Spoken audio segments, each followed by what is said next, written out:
있었죠.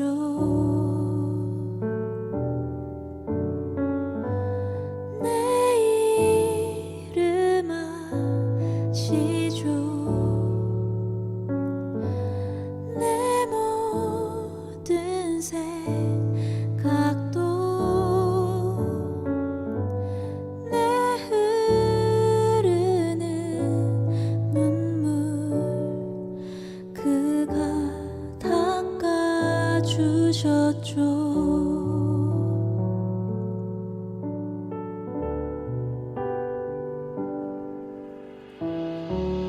그는 내 아버지, 난 그의 소유.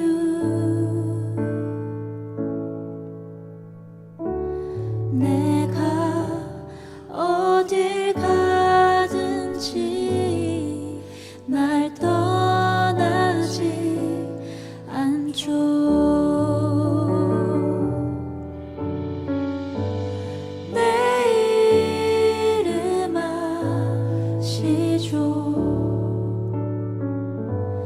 내 모든 생각도 하바라 부를 때 그가 들으시죠.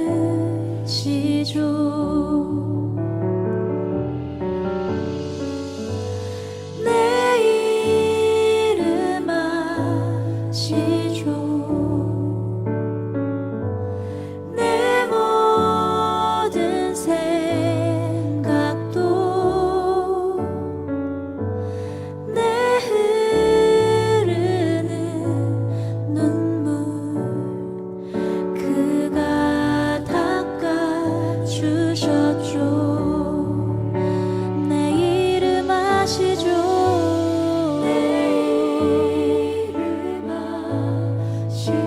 내 모든 생각도 내 모든 생각도 하바라 부를 때 그가 들으시죠.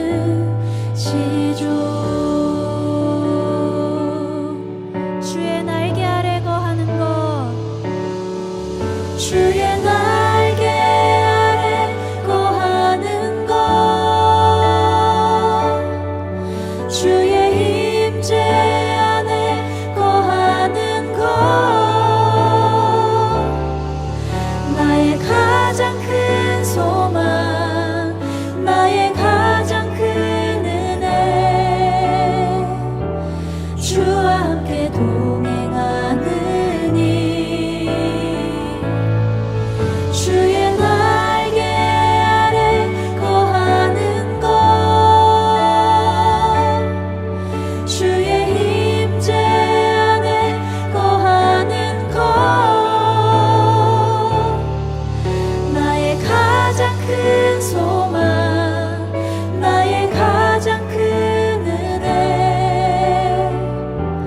주와 함께 동행하느니. 주의 날개 아래 거하는 것, 주의 임재 안에 거하는 것, 나의 가장 큰 소망, 나의 가장 큰 은혜, 주와 함께 동행하느니. 주의 날개 아래 거하는 것, 주의 임재 안에 거하는 것, 나의 가장 큰 소망, 나의 가장 큰 은혜, 주와 함께 동행하느니. 나의 가장 큰 소망, 나의 가장 큰 은혜, 주와 함께 동행하느니.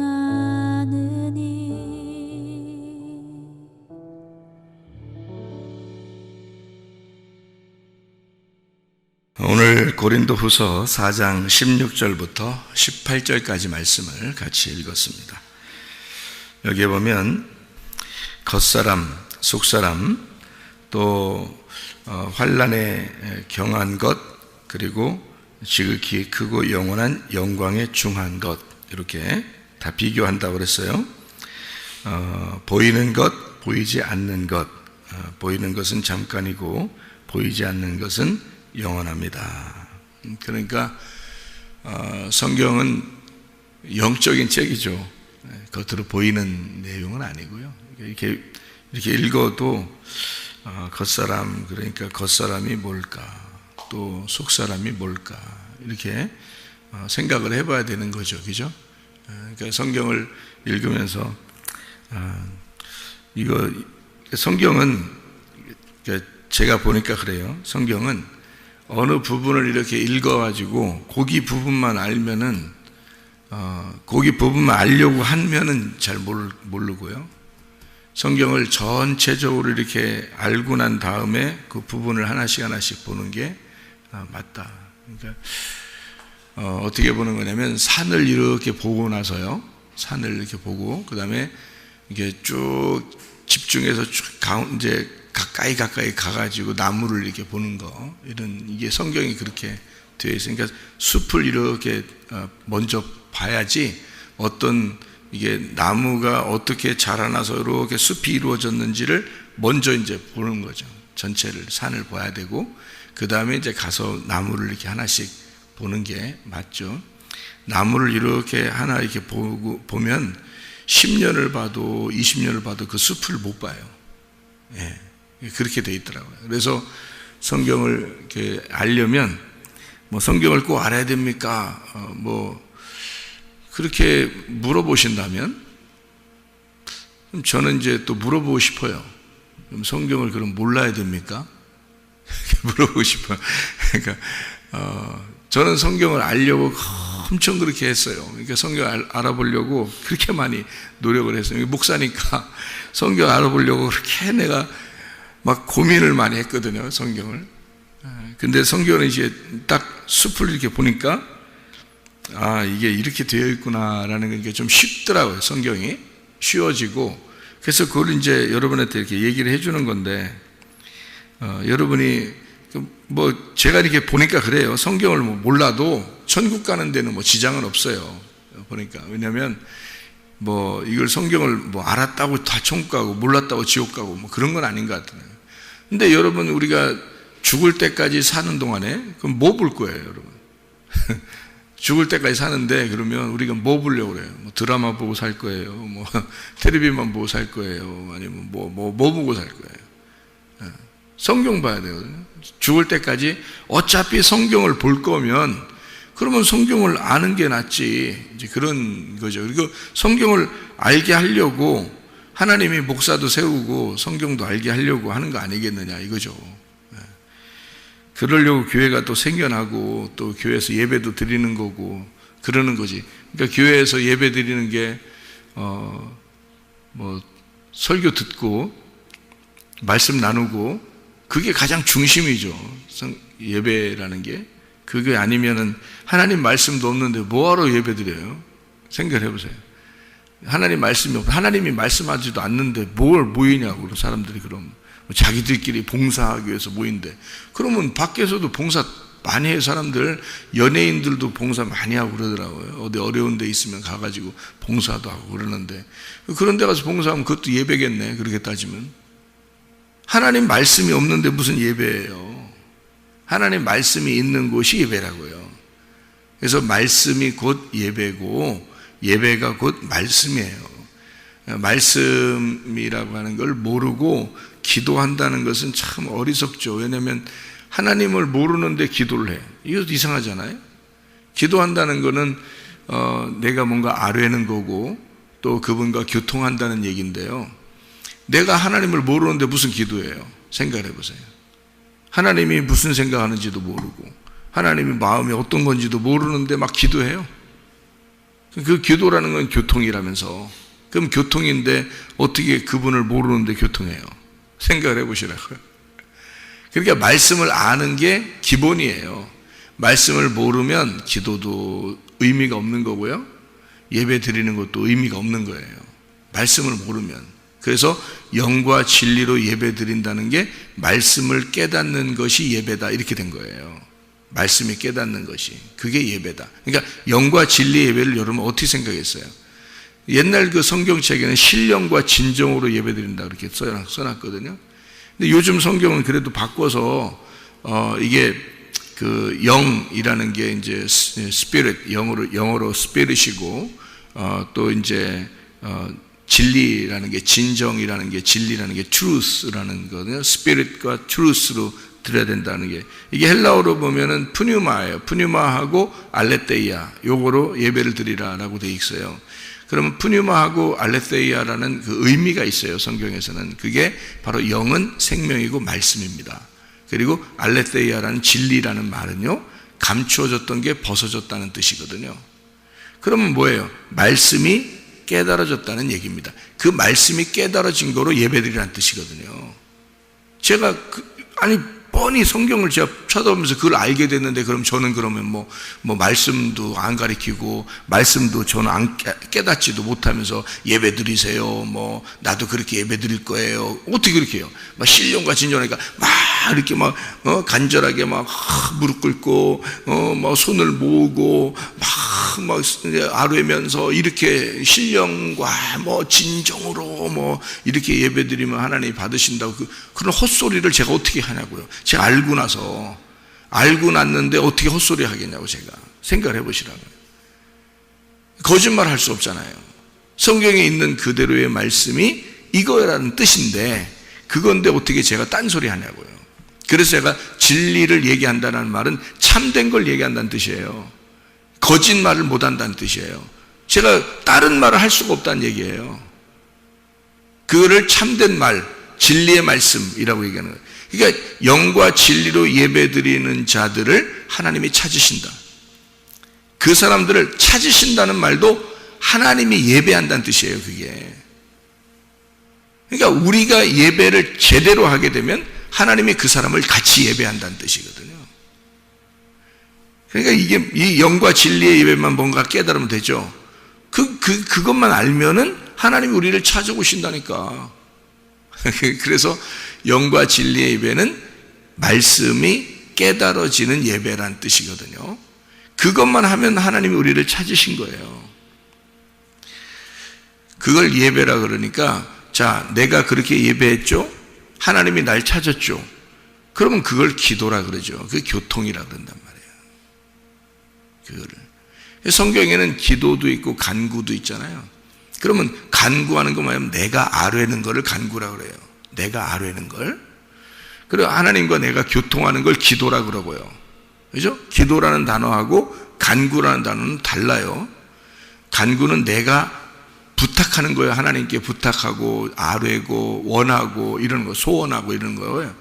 기도는 하나님과 내가 교통하는 거거든요. 그러니까 하나님과 교통하는 기도를 통해서 내가 알고 하나님을 알고 내가 원하는 소원을 하나님 앞에 아뢰는 거예요. 그걸 간구라고 그렇게 말하는 거예요. 기도를 통해 내가 간구하게 되었습니다. 이렇게 되는 거고요. 그 간구함이 하나님의 뜻이 되려면요. 하나님의 마음과 내 마음이 일치가 되면 되는 거예요. 그래서 요한복음 15장 7절에 너희가 내 안에 거하고 내 말이 너희 안에 거하면 그럼 둘이 어떻게 됐다는 얘기예요? 하나가 됐다는 얘기예요. 자, 주님이 내가 주님 안에 들어가고 어떻게 들어갔다고요? 내가 주님의 가슴을 찢고 들어갔으니까 내가 예수를 죽이고 들어갔으니까 예수님 안에 들어갔다는 얘기고요. 주의 말씀이 내 안에 거한다는 말은 주의 말씀이 나를 가슴을 찢고 그 말씀이 내 안에 들어왔다는 얘기예요. 내가 예수를 죽이고 들어갔더니 예수의 말씀이 나를 죽이고 들어왔더라는 얘기야. 그러면 나하고 하나가 된 거 아니에요. 그걸 거듭났다. 그걸 구원받았다 그러는 거예요. 그렇게 구원받은 사람이 하나님하고 하나가 되어 있으니까 그가 원하는 것을 소원하는 것을 얘기하는 것은 하나님의 원함이라는 거죠. 그럴 때 그걸 간구라 그러는 거예요. 그걸 간구. 그냥 아무나 막 간구하면 그냥 다 들어. 아니 이 세상에서 간구한 사람이 얼마나 많아요. 산에 올라가서 물 떠놓고 간구한 사람도 얼마나 많아요. 그럼 여러분 교회 와서 무조건 간구해요. 그럼 그 사람들은 간구하면 안 들어줘야 되고 우리 교회 와서 간구하면 들어줘야 되는 거예요? 생각해요. 그 사람들의 신은 하나님이 아니에요? 산에서 막 물 떠놓고 한 사람들 신은 하나님이 아니냐고. 그 사람들이 막 비는 것도 어떤 하나님에게 비는 거예요. 어떤 신에게 막 비는 거라고. 하늘에 계신 하나님이시여, 신이시여, 막 이렇게 비는 거라고요. 그럼 교회 와서 비는 것도 똑같네요. 하나님이시여, 신이시여, 나에게 이렇게 좀 해주십시오 라는 것도 다 똑같잖아요. 하나님은 우리에게 그렇게 비르라고 얘기하는 거 아닙니다. 너와 내가 서로 교통하자. 같이 마음과 마음이 서로 교제하자. 같이 예배하자. 네가 나를 예배하려면 나는 너를 예배하겠다. 같이 예배하자는 거 아니에요. 그게 교통이고 그게 기도죠. 그래서 기도가, 참된 기도가 예배고요. 예배는 참된 기도예요. 교통이니까. 그러니까 하나님 마음을 아는 거죠. 그런 사람이 주님 앞에 기도하면 그걸 간구라 이렇게 얘기하는 거죠. 그러니까 성경을 좀 아는 것은요 굉장히 중요합니다. 성경을 모르고서도 아유 나는 뭐 몰라도 돼. 몰라도 총 간다며? 또 그래. 알고 총 가면 안 되는 거예요? 생각해보세요. 알고 총 가면 안 되는 거냐고. 모르고 꼭 총 가고 싶어요? 아니 이제 뭐하러 교회 다니면서 뭐 성경도 모르면서 그렇게 하면 되겠냐. 성경을 아는 게 중요하죠. 하나님 마음을 아는 것은 굉장히 중요합니다. 그것만큼 중요한 게 어디 있어요? 자식이 아버지로부터 태어났어요. 엄마 아빠로부터 태어났는데 엄마 아빠에 대해서 전혀 알려고 하지 않는다면 자식이요 그러면서 평생을 살았다고 해보세요. 자기도 죽을 때가 됐어요. 엄마 아빠에 대해서 전혀 아직도 몰랐어. 그래서 죽을 때가 됐어. 이상하지 않겠습니까? 자기 자신이 아버지하고 엄마를 제대로 알았다면 아빠 엄마의 사랑도 받았을 것이고 그것도 느낌을 가졌을 것이고, 그죠? 그리고 아빠 엄마와 될 수 있으면 살아있는 동안에 더 많은 이야기를 했을 것이고, 왜냐하면 서로 교통이 되니까, 서로 알고 싶어지니까. 그게 자식이 아빠 엄마를 에게서 태어나서 서로 이렇게 교제하는 그 기쁨, 그 가정, 그렇잖아요. 그럼 하나님 우리에게 이 땅에 태어나게 해서 우리를 내가 하나님이야, 내가 너를 이 땅에 태어나게 한 거야, 너는 사랑받기 위해 태어난 거야. 그러면서 하나님이 우리를 보실 때 내가 너를 빚어서 너의 부모를 누구를 선정할까 이렇게 선택을 해가지고 이 부모에게서 태어나게 해야 되겠다 해서 그 부모에게 태어나게 해서 너를 계속 내가 너를 지키고 보호하고 있었단다. 이렇게 하나님은 우리를 이렇게 보면서 말해요. 그리고 네가 이 사는 동안에 네가 진짜 아버지가 누군지를 발견하고 그 아버지를 찾아서 나와 교통하기를 내가 그렇게 원했단다. 이렇게 하나님이 말씀을 그렇게 하실 거 아니겠습니까? 우리한테. 주님은 토기장이고 우리는 토기니까 우리를 빚어서 그렇게 같이 자기의 원함으로 우리가 그 위치에서 그 자리에서 살아가는 것을 보고 싶어 했을 거 아니겠습니까?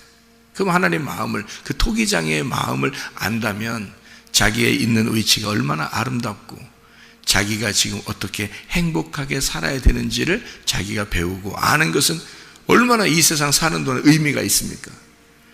근데 세상 사는 게 별 의미도 없고 맨 다람쥐 쳇바퀴 도는 것 같다고 그러고 뭐 사는 게 뭐 사는 것 같지가 않다고 그러고 그러면 그 뭐 사는 게 뭐예요 그게? 이 땅에서 사는 게 진짜 천국처럼 사는 사람이 있는 거고요. 지옥처럼 사는 사람. 하나님이 그럼 우리 세상에 만들어서 태어나게 해가지고 말이야.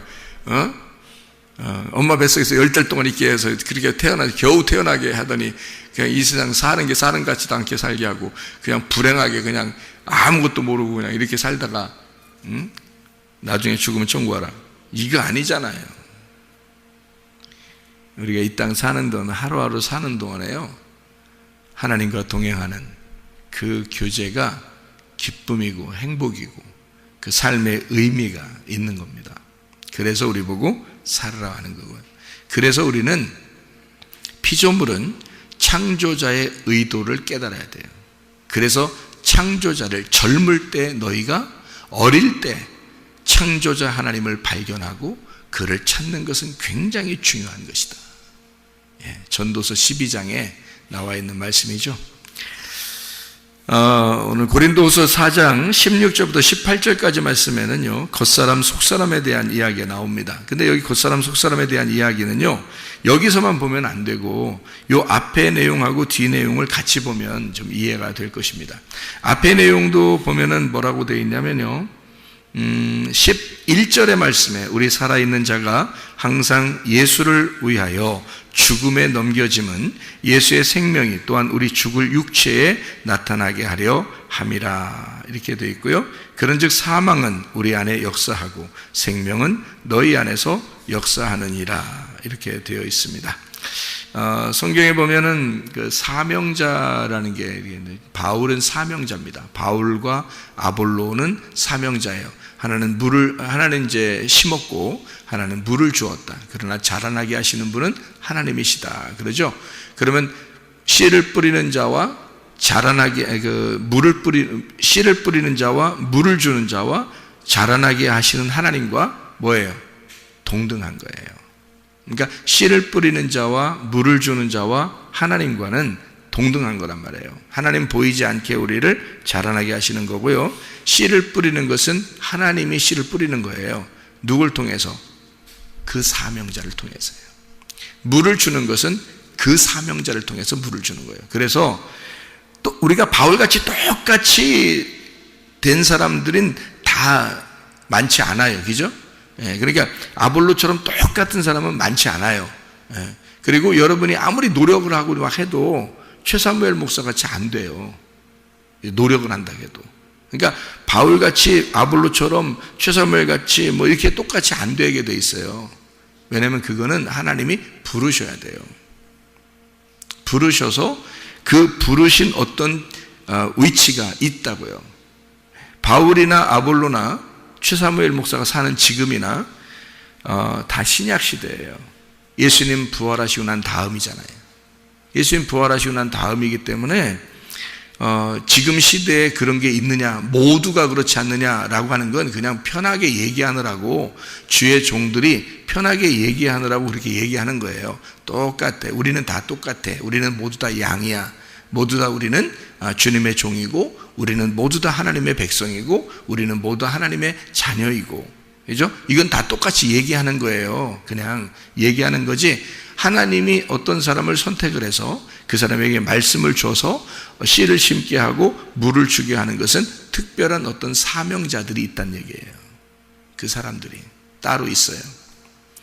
다 바울 같진 않았잖아요. 그 시대도, 그죠? 다 아볼로 같진 않았을 거 아니에요? 근데 하나님이 자라나게 하시잖아요. 그러니까 그 사람들이 자랑할 수 없는 건 자라나게 하는 게 하나님이시기 때문에 그렇습니다. 근데 씨를 뿌리는 자와 물을 주는 자는 특별히 하나님이 선택을 하지 않으면 모르게 돼 있기 때문에 그래요. 성경은 바울이 아무리 율법의 박사였을지라도 예수를 만나기 전까지는 그 말씀을 못 깨달아요. 감추어져 있다고요. 근데 예수를 발견하게 되면 말씀이 벗어진다고요. 껍질이 벗어진다고. 그래서 이제 바울이 그걸 깨달은 거예요. 이 구약의 말씀이 그냥 홀로 있었던 말씀이 아니라 이렇게 예수 안에서 다 벗어지는 거였구나. 이거를 깨달은 거죠. 그래서 바울의 이제 그 서신서 같은 데를 보면 구약을 많이 해석을 해놨습니다. 왜 그러면 이게 껍질이 벗겨졌기 때문에 그런 거예요. 그러니까 이런 그 서신서들을 이렇게 보면 이제 말씀을 깨달은 자들이 이렇게 보면 쉽죠. 그냥 벗어진 상태로 이렇게 보게 되는 거니까요. 근데 이제 말씀을 깨닫지 못한 사람들이 보면 좀 어려운 것도 있어요. 어려운 말씀들도 있어요. 왜냐하면 감춰져 있으니까 이렇게. 그래서 하나님은 이렇게 사명을 준다, 사명자다 이렇게 하는 사람은 누구와 동등하다고요? 하나님과 동등하게 일을 하는 거예요. 그래서 하나님이 자기 종들을 불러서 일을 시키는 거거든요. 그런 사람이 있는 거예요. 모세를 여러분 뭐라고 생각해요? 모세를. 여러분 모세를 뭐라고 생각해요? 율법을 하나님이 주셨잖아요, 모세한테. 그러면 모세를 뭐라고 생각해요? 성경에는 뭐라고 나오면 모세는 하나님의 종이라고 나오고 예수님은 하나님의 아들이라고 나옵니다. 그죠? 그러니까 모세를 하나님의 종으로 또 예수를 하나님의 아들로 이렇게 부르셨다, 이렇게 했어요. 그러면 여러분 반대로 생각해 봐요. 모세가 하나님의 아들이 아닌가요? 하나님의 아들이죠. 또 예수님은 하나님의 종 아닌가요? 하나님의 종으로 오셨죠. 그러니까 여러분 우리는 성경에 이렇게 나와 있으면 그대로 우리는 생각을 하잖아요. 모세는 하나님의 종이다, 그리고 예수님은 하나님의 아들이다, 이렇게 보잖아요. 그럼 모세는 종이니까 광야에서 죽는 거잖아요. 여호수아가 이스라엘 백성들을 가나안 땅에 데리고 들어가는 거고, 그래서 모세는 율법을 받았기 때문에 율법의 대표는 광야에서 죽는 거예요. 그래서 율법은 광야에 있는 거예요. 그리고 여호수아와 갈렙은 은혜를 받은 자들이고 은혜로 백성들을 이끌어서 가나안 땅에 데리고 들어가는 거예요. 광야에서 태어난 자들을, 새로 거듭난 자들을 데리고 들어가는 겁니다. 이제 그런 의미거든요. 의미적으로 그런 얘기지 모세가 하나님의 아들이 아니냐고요. 모세도 하늘나라 갔다고요. 근데 성경에서 이 규칙을, 성경의 정리를 딱 이렇게 해놓기 위해서 모세는 하나님의 종으로 섬겼고 예수님은 하나님의 아들로 섬겼다, 이렇게 구분해 놓은 거예요. 그러니까 둘 다 하나님의 아들이고 둘 다 하나님의 종이에요. 근데 이걸 구분해 놨다고요. 근데 그 종이라고 하는 것은 사명을 줘서 자기가, 하나님이 자기 일을 시키기 위해서 사명을 주고 그 사람을 선택을 한 거죠. 이해가 되겠죠? 그러니까 바울이라는 사람이 지금 여기서 이 말을 쓸 때는 뭐라고 쓰는 거예요? 자기는 사명을 맡았다. 사명을 맡았다는 얘기는 뭐란 얘기예요? 내가 하나님의 아들이다, 내가 하나님의 종이다, 이런 거죠.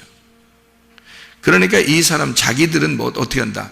하나님의 아들의 입장, 하나님의 종의 입장에서 자기들은 어떻게 된다? 너희들을 살리기 위해서 내가 죽는다, 그런 거예요.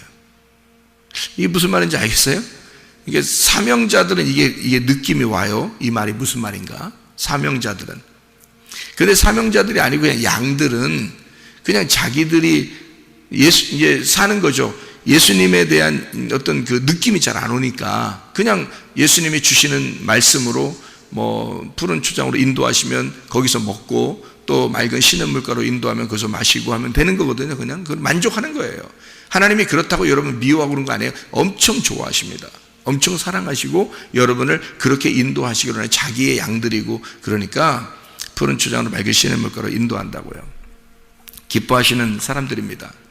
종들은 그거를 이제 깨닫고 그 전달하는 자예요. 그러니까 말씀을 받아서 전달시키는 자이고, 이렇게 중간에서 종으로서, 이렇게 노예로서 일하는 거예요. 우리들은.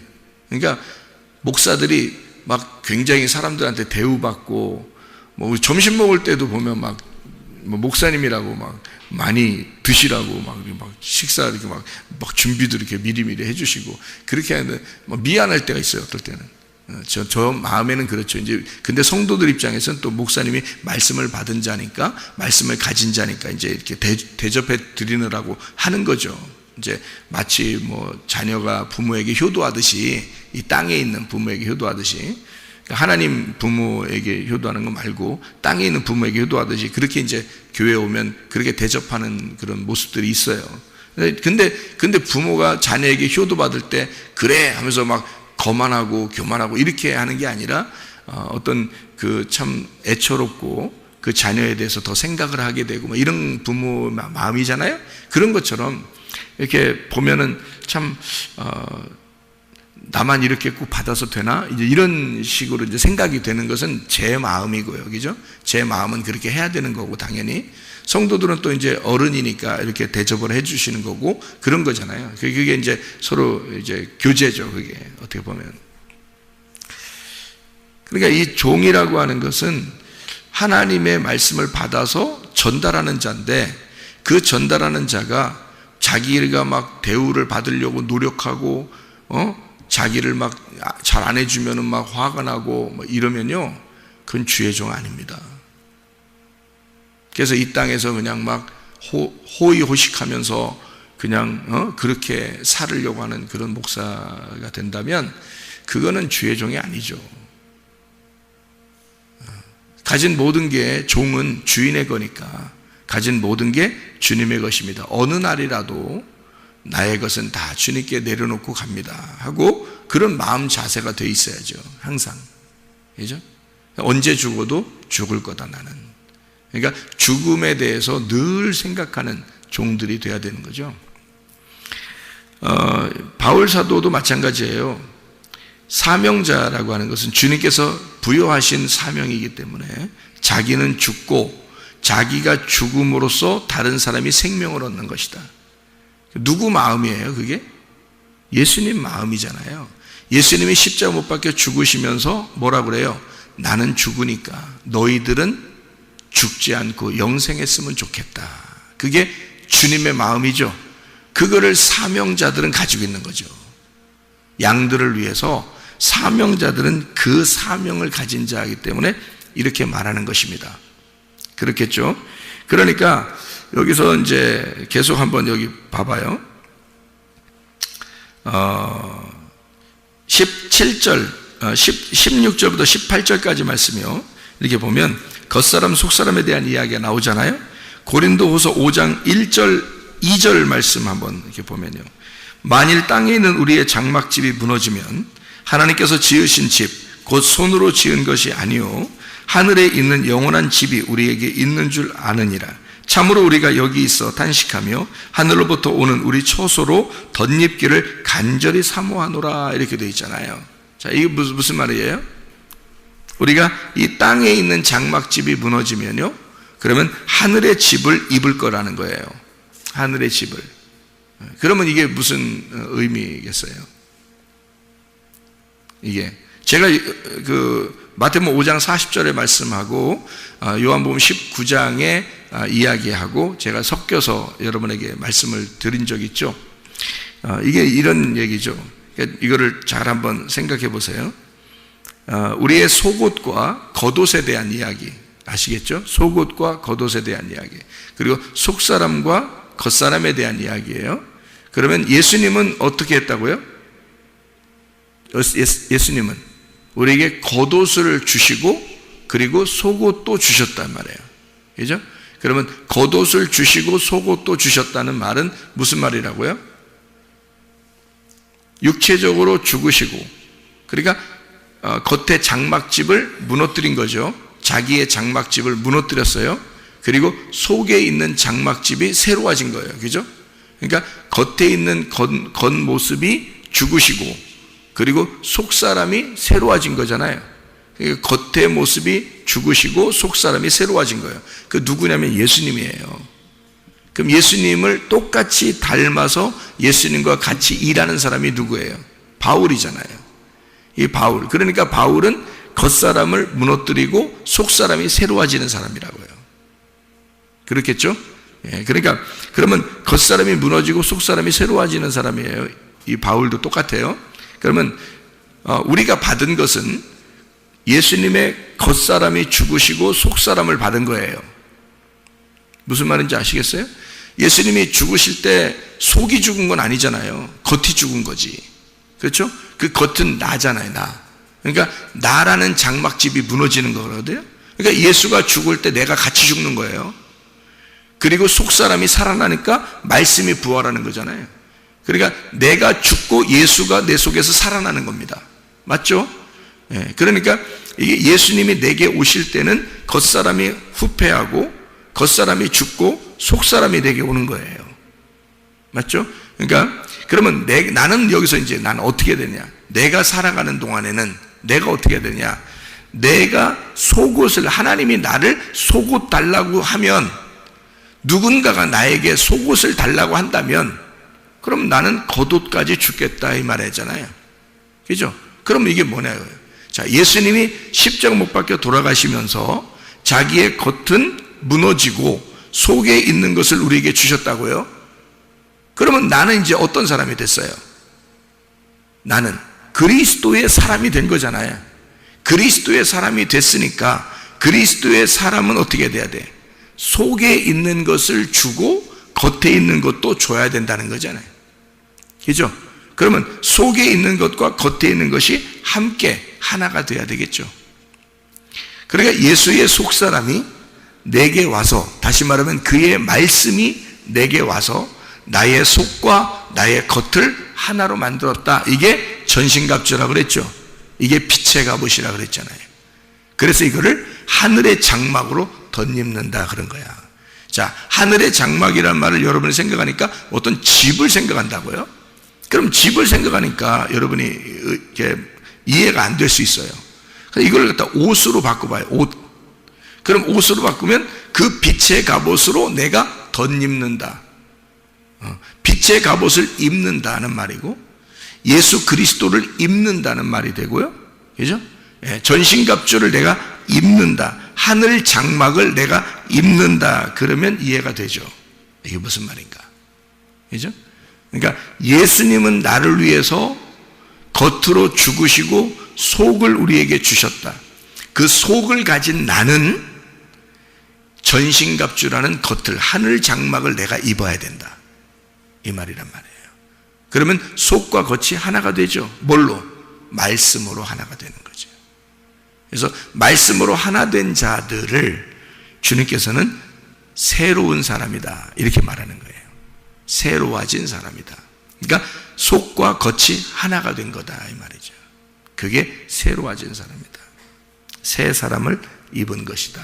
이렇게 되는 거죠. 오늘도 여러분 주님 안에서 새 사람으로 살아가시기를 바랍니다. 기도하겠습니다.